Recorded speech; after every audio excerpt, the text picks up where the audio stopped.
So I've never really fully shared my awakening journey with you and how I got to the point where I am now, where I'm talking to spirits, I'm channeling aliens, I'm doing mediumship readings. Like, how in the heck did this happen?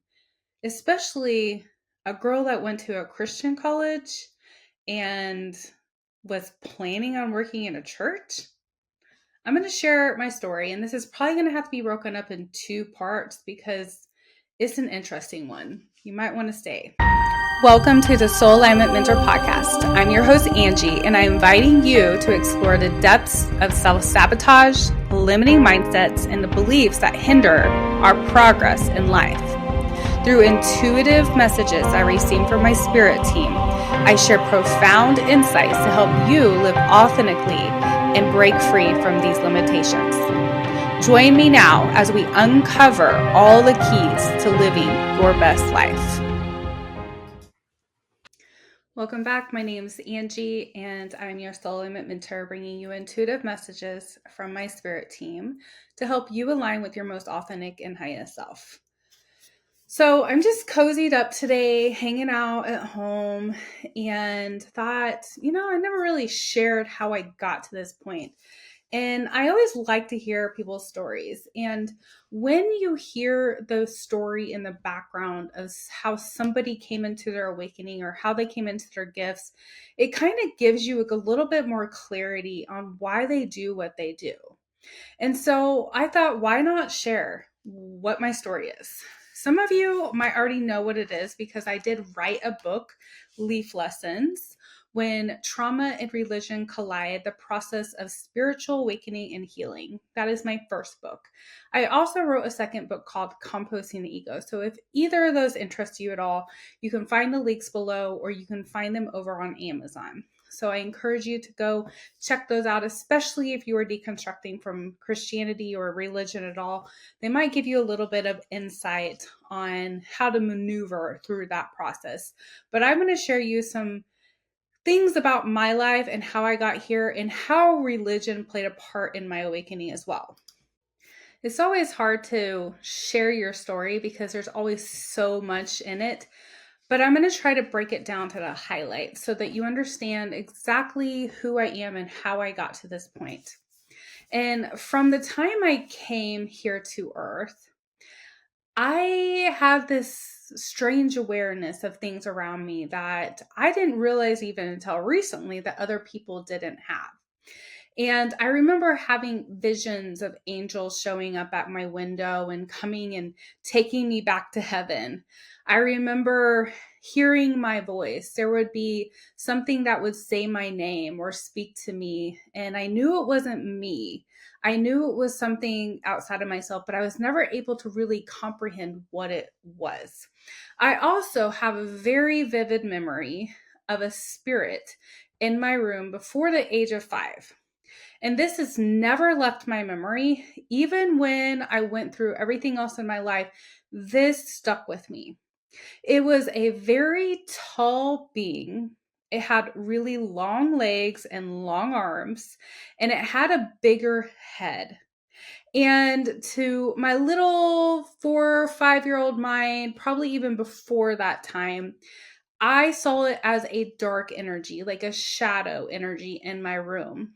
And I now understand how energy works and that the projection that you give something is how it will be revealed back to you. This being never harmed me. It never really attempted to cause me fear. However, I did notice it would move around my room sometimes. There was one particular spot it normally stayed, and that was over in the corner of my room by my closet. And I remember laying in bed just staring at this being, wondering what it was.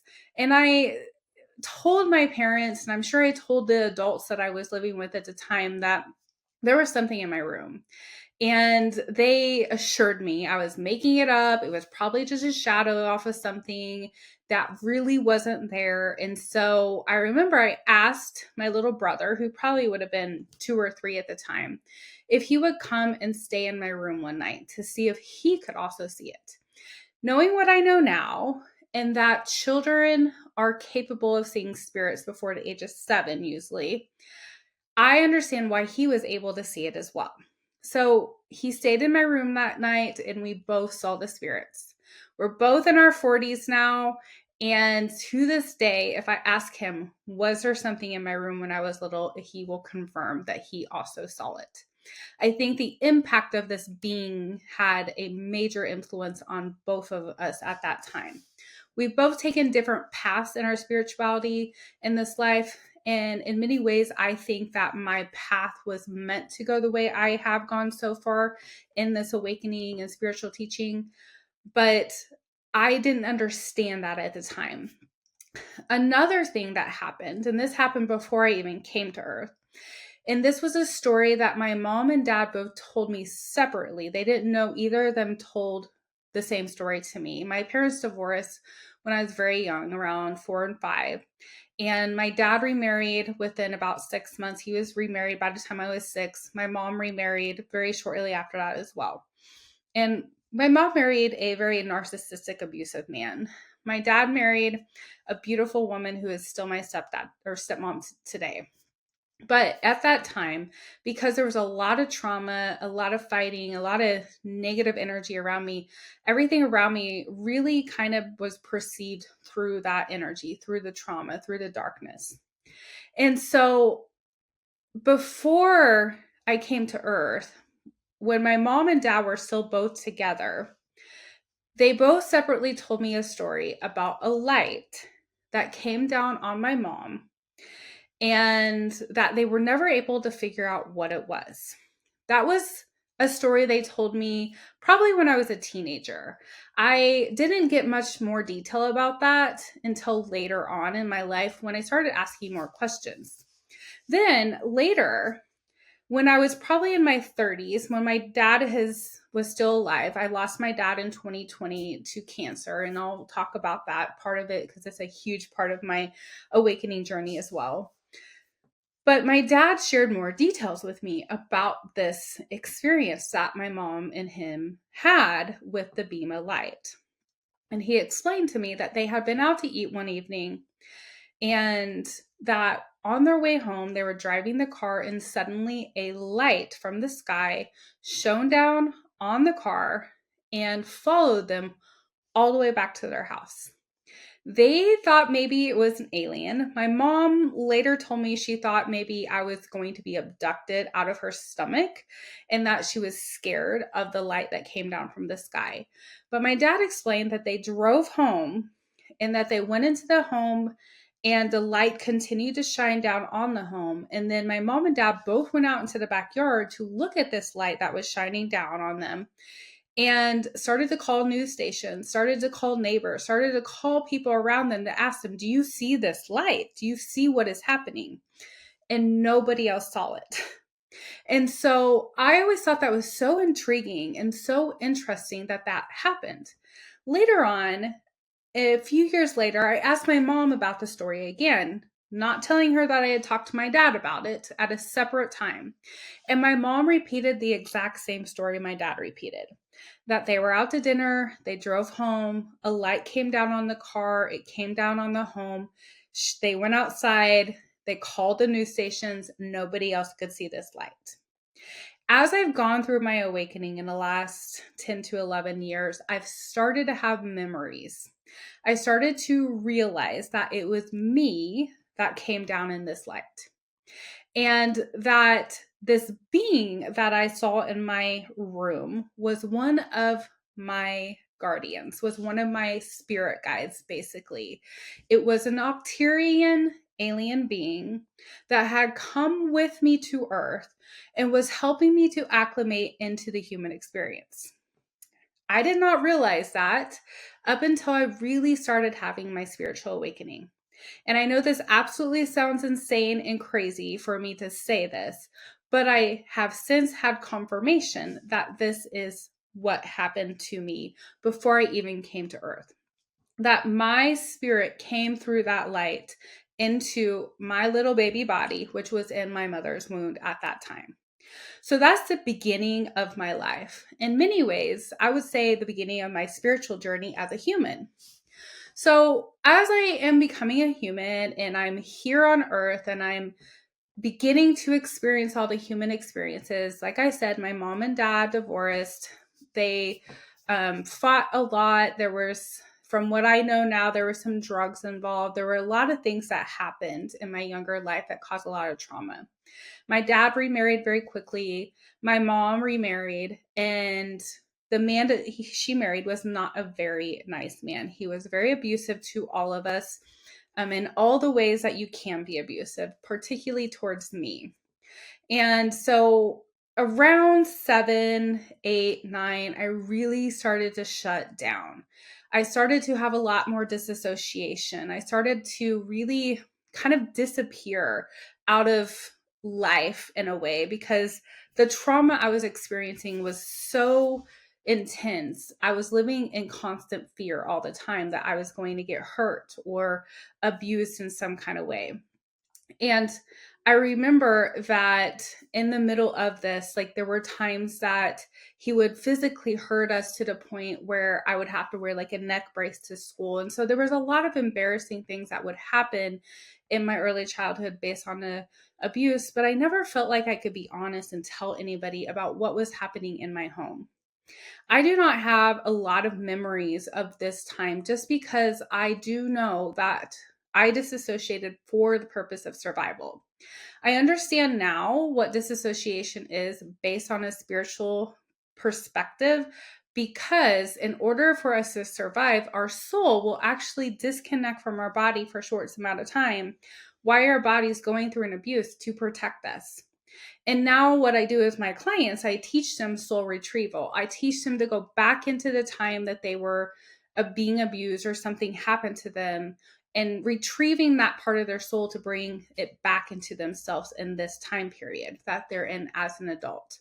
And so that inner child healing is really important. It has been a part of my journey as well when I started to go through my real spiritual awakening back in 2016. But for the sake of just starting with this early childhood stuff, at that time, I still was hearing voices. And I remember we had moved to a new home. And the first thing I did, I remember laying in bed at night looking for the spirit in my room and kind of missing it. I remember I would look at my closet door, I would look at the corners of my room, I would look around to see if this being was still with me. And I never saw it again after that. And in many ways, I know that I felt a little relieved, but I also felt a little sad because it just kind of felt like a normal part of who I was at that point. But I did still hear voices. I still heard people talking. I would hear people say my name. And, if you were to say that in the mental health field, they would probably say, oh, you have a mental illness or schizophrenia or something like that. I can clearly tell you, I do not have any of those. And that this was just a very energetic awareness about everything around me. And I believe I was hearing spirits without realizing it. So, as I'm going through my younger years and my younger life, I'd always been really intrigued by spirituality. I would get up in the mornings on Sunday when I'd visit my dad on the other every other weekend, and the first thing I wanted to do was to read my horoscope. I was so intrigued with horoscopes and spirituality and learning about myself that anything that had anything to do that with that I wanted to do.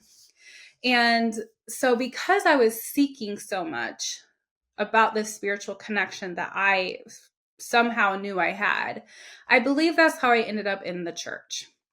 So around 12, 13, a lot of the abuse was really starting to get to me. And I ended up being put in a mental hospital for a short time.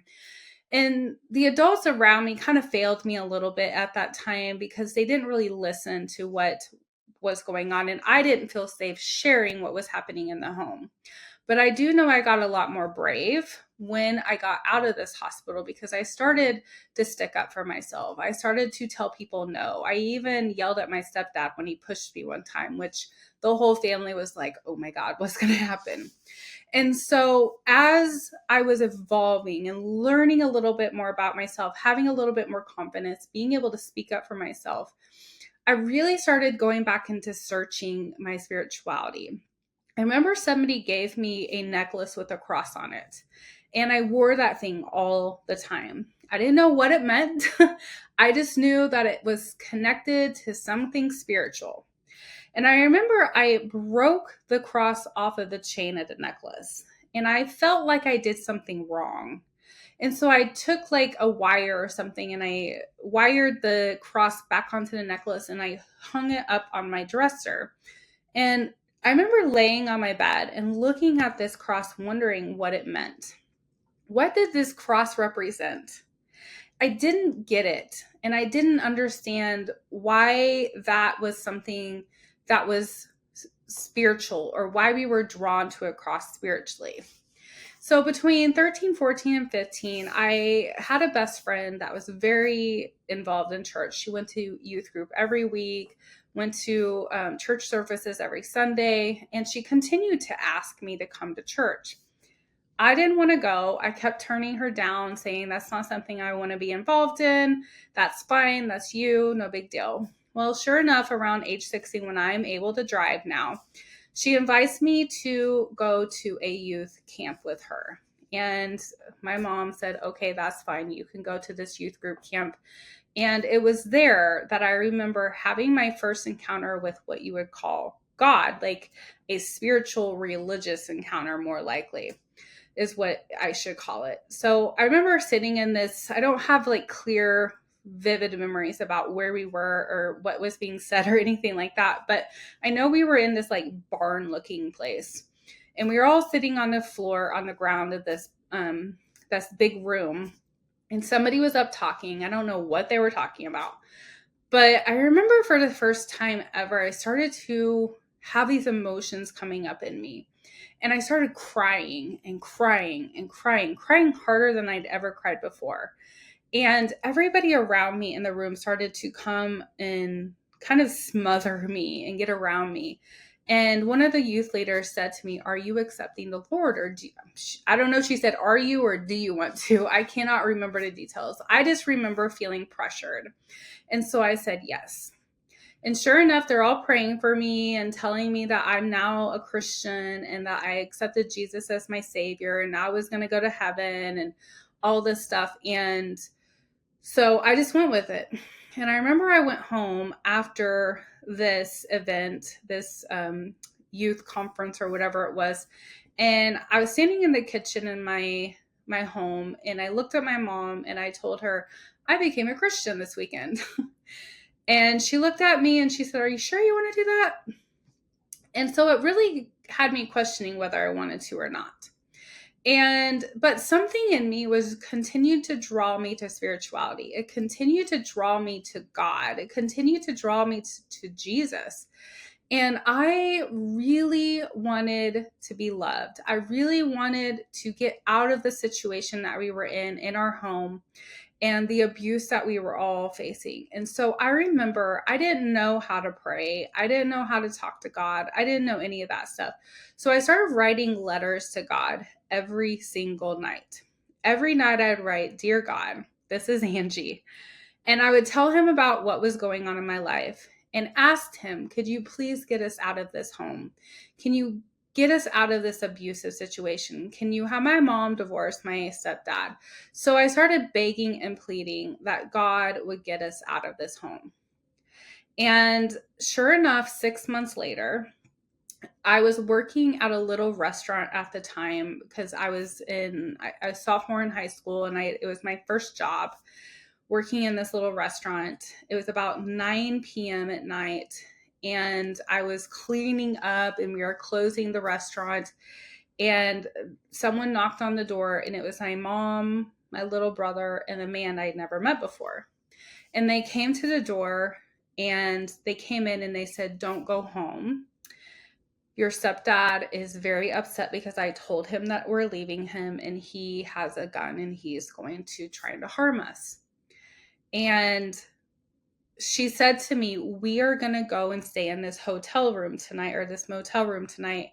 And this is where you should come and meet us when you get off work and we will be there. And I'm kind of a rebel and I don't like to listen. And I particularly didn't want to be in a hotel room with a man I didn't know. So I told my mom, I'm going to go stay with my youth leader. And instead of telling anybody what I was going to do and how I was going to do it, I contacted my youth leader and said, I need to come stay the night. There's some things going on with my family. And up until this point, I hadn't said anything to anybody about what was going on in my home. And I decided to drive home because this was a Saturday night. I decided to drive home and sneak into my house because I needed to get some clothes for church the next day. So my little 16-year-old self drove home to my house, opened the garage door, and snuck in the back door. And when I walked through the home, my stepdad was sitting in a recliner with a gun in his lap. And it must have been angels or something that kept him from hearing me because he was completely asleep and did not hear a single thing when I was there. I walked to my room, I packed a bag for a few days, and I snuck back out of the house and drove to my youth leader's home. I consider that to be one of the miracles of my life, where I was able to survive and get through that situation. After this situation, a lot of things started to come out about our family and what was going on. And I was staying with my youth leader. I ended up staying there for about a week or so. And because of how intense things were in my family, I didn't go to school for a couple of days. And when I finally did go back to school, the school had gotten a call from my mom asking where I was. And the school let me know that my mom had told them what was happening, why I had been absent, what was going on in my home. And the school gave me permission to drive home, to skip school that day, to drive home to be with my mom because she was home alone. So I remember I drove home into my house, and my mom is crying at the kitchen table and unsure about what she wants to do because I guess my stepdad had been begging her to stay and she didn't know whether or not she wanted to or not. And I remember I looked at her at that moment and said, if you stay, I'm not. And let her know straightforward that I will not be staying in this home if you choose to. And I want you to realize in the middle of all this, my dad had no idea about the abuse that was taking place in our home. I didn't have much contact with my dad except for every other weekend growing up after the divorce. And when I did have contact with him, it was not a lot of talking and not a lot of communication, not a lot of emotional connection. And then when I became a teenager, I kind of just quit going to talk to him because I really didn't think he liked me. My mom and him didn't get along. And so my mom explained to me my dad didn't like me. So I believed it. I just quit talking to my dad. And so nobody really knew what was happening in my life or our lives at that time. And around this time, my mom did decide she was going to leave my stepdad, and the man that she was with that night ended up moving with us into a new home. And they're now married. They've been married for a very long time. He's a wonderful man. In many ways, he saved our family, helped my mom leave that abusive relationship. And, I give him a lot of credit for the growth that we've all had in our lives. But from age 16 until I graduated high school, I still had a lot of spiritual things happening in my life that I couldn't explain. When I was a senior in high school, one thing that I forgot to let you know that throughout all this time, I had a woman in my life I called Granny. She was with us anytime my parents were not with us, which was a lot. So my granny really kind of basically raised my brother and I, and we spent probably 80% of our time with her instead of my parents. And in high school, when I was a senior, my granny had been living with us when we moved out of my first stepdad's home. And her room was right beside mine in the basement. And I knew that the end of her life was soon to come. I did not know at the time that I actually had communication with spirits, though. And so when I was a senior, my granny passed away. and which was pretty devastating for me because it was like losing one of my moms, like a mom. And after that, I started having really mystical experiences. I did not know at the time that it was my granny. I will tell you that story later about how she told me it was her. But I started having weird things happening, like doors opening on your own or closing on their own, hearing footsteps. I would walk by the TV and the TV would turn on. I'd reach over and push the power button to turn it off. It would turn right back on. Like all this stuff was happening to me, but I didn't have a clue that it was anything mystical, had anything to do with spirits. It kind of freaked me out a little bit. So I continued in this journey of really seeking and praying and wanting to know God. I read my Bible every single day. I wrote down my prayers every single night. And in my prayer books, I always wrote down my mystical experiences. When I had something weird happen, how I heard something or how I saw something, whatever that might be, just asking God, can you please explain to me what is wrong with me? Why do these things keep happening to me? So after high school, I believe I just kind of followed the crowd because I didn't know anything else to do and ended up going to a Christian college. It was at the Christian college that I was really getting into missions work. I had already been to India for a few weeks doing missions work with my youth group. And there was an opportunity to go to to Laos with a group of people to do missions work there. And never heard of the country, didn't know about it. And something in me told me, you should go. You should go and experience this. So I ended up spending a summer overseas in the Southeast Asia country. And while I was there, I had even more mystical experiences. I would have beings show up in my room. I would hear things. I would smell things. I had all these like weird, like feelings on my body sometimes. And that's when I really remember starting to have even more connection with spiritual things and beings around me that I didn't know were there. And because I was a Christian, I believed that they were demonic. I believed that they were trying to attack me. And I remember being so scared of these experiences, and nobody understood. Nobody could explain to me what was happening, even though I was seeking and asking, and I was trying so hard to be a good Christian and follower of Jesus and not sin and accepting Jesus into my heart almost every day so that I could get rid of these really weird experiences that were happening to me. And they just never would go away. So fast forward, I ended up going to Thailand again, spending about 3 months there, and had more mystical experiences while I was there. I remember, I will tell this story because it's kind of cool. While we were there, I ran across this woman that had like some kind of like sickness or sores on one side of her face. When she saw me, I was taking a walk down the road, just kind of taking a break in this little village that I was staying in. And when she saw me, she ran to me and she said something to me about being a healer and asked me, will you heal my face? And I didn't know anything. Like, all I know is Jesus laid his hand on people and cast demons out and spells and told people they were healed, all that stuff. I didn't know anything other than that. So I said, sure, I will lay my hands on you and see if you will get healed. And I didn't expect much of it. I just kind of did it because she asked me to, as best as she could in English when she was speaking to me.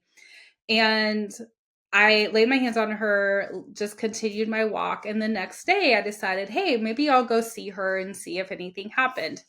So I walked back to this home that she's staying in. And it's a very, like, the village didn't have a lot of money, kind of bamboo homes, kind of thing like that. And so I'm walking down the street towards this woman's home again. And sure enough, she's there and she comes running out. And when I see her, her face is completely cleared. And I'm in shock. I'm in shock that whatever happened between us the day before actually worked. And she had been healed of whatever it was. And I don't want to take credit for that because I am not aware of how I did that. However, I do know that there was a belief that was exchanged based on her and that she saw something in me that I didn't know I had. I have since remembered things from my childhood about healing things with my energy. I have since had memories pop back up about how I healed a cut on my leg and watched it disappear. And so it wasn't surprising to me that somebody in another country that wasn't programmed by the religious understanding of the American way could see something that I couldn't see and understand healing in a way I couldn't understand because of the Buddhist culture and them being able to tap into higher consciousness, unlike I had been taught to do.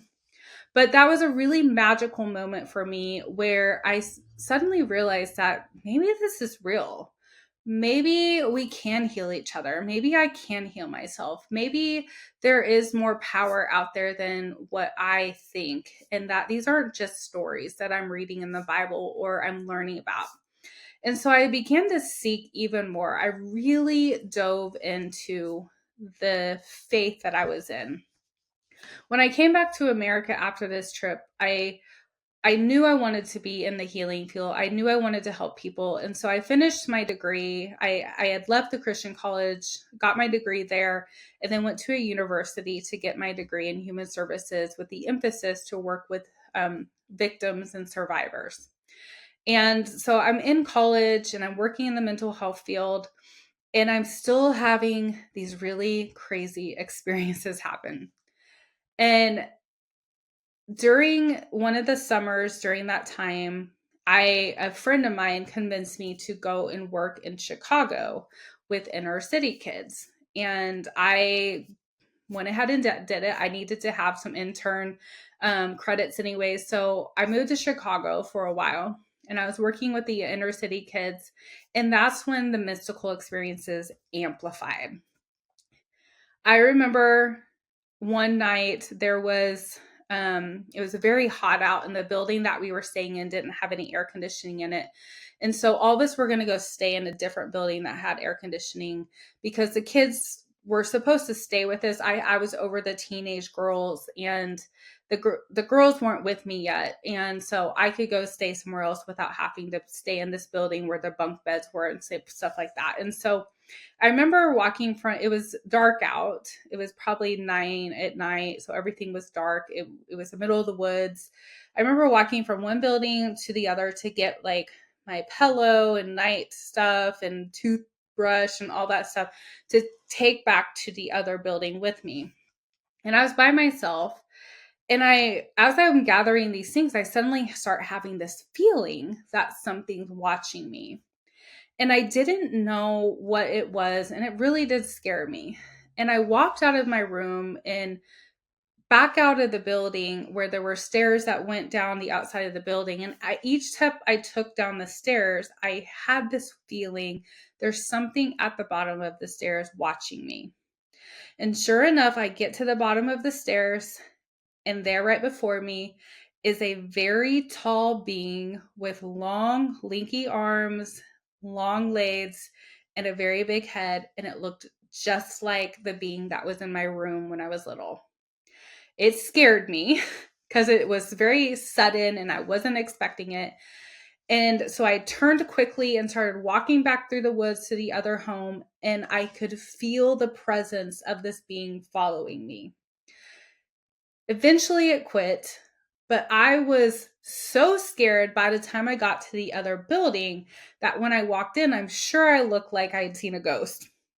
Kind of just did. But I didn't say anything to anybody. I didn't want to be that weird girl. So I didn't tell anybody I just saw something in the woods. Like, how weird is that? But there at this place, I had even more experiences. I would see beings around other people. I would feel things, sense things, doors would open on their own around me. Like all these really crazy experiences continued to happen. And I wasn't sure how to make sense of them. But what I didn't understand at the time was the energy in which I held in my belief system was how I was relating to these experiences around me. And I was the one that was creating them to be darkness or scary. And really, they weren't. They weren't at all trying to scare me. They weren't at all trying to harm me in any kind of way. It was my perception of them that caused me to be afraid of them. So, as my life continued, even more mystical things happened. And because I want to leave you on the edge of your seat, I'm going to share with you the rest of the story in another video. But I'm going to encourage you to make sure you watch it because things get really, really crazy after all this stuff. So be watching for part 2 of this, and I will be back with even more exciting things about my spiritual awakening. So if you would like, I would be so grateful if you would subscribe and like this and share it with your friends. If you have any friends going through awakenings or having spiritual experiences and they need some validation, please send this their way. If you have anything you want to share, please leave a comment. I would be so grateful for the support and the love. So until part 2, I send you all the universal love. Namaste.